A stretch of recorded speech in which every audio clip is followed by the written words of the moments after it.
মাটির হাঁড়িতে গ্রামীণ পদ্ধতিতে দেশি পাঁচমিশালি মাছ রান্নাটা অনেকেই অনেকভাবে করে থাকেন, তবে আমি একটু ভিন্নভাবে করে থাকি। আর এভাবে মাছ রান্না করলে রান্নার স্বাদ অনেকটাই বেড়ে যায়।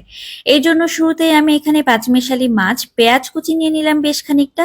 তার সাথে রসুন বাটা, শুকনা মরিচ, ধনিয়া এবং জিরা একসাথে বেটে নিয়েছি পাটায়। দিয়ে দিলাম খুব অল্প পরিমাণে হলুদের গুঁড়া, স্বাদ মতো লবণ, আর এখন দিয়ে দিচ্ছি সরিষার তেল। এই রান্নায় আমি সবসময় সরিষার তেল ব্যবহার করে থাকি, আর সরিষার তেল দিয়ে এই রান্নাটা করলে রান্নার স্বাদ অনেকটাই বেড়ে যায়। এখন মাছগুলোকে মশলার সাথে খুব ভালোভাবে মেখে নিয়েছি, যেন মাছের গায়ে মশলাটা খুব ভালোভাবে লেগে যায়। খুব সামান্য পরিমাণে একটু পানি দিয়ে চুলার জালটা অন করে দিয়েছি। এখন আর নাড়াচাড়া করা যাবে না। রান্নাটা যখন প্রায় হয়ে আসবে, উপর থেকে আমি বেশ খানিকটা ধনিয়া পাতা কুচি ছিটিয়ে দিচ্ছি। এই রান্নায় ধনিয়া পাতা কুচি দিলে রান্নার স্বাদ অনেকটাই বেড়ে যায়, আর খুব সুন্দর একটা সুঘ্রাণ আসে। তো কিছুক্ষণ রান্না করলেই কিন্তু তৈরি হয়ে গেল আমার দেশীয় স্টাইলে গ্রামীণ পদ্ধতিতে পাঁচমিশালি মাছ রান্না।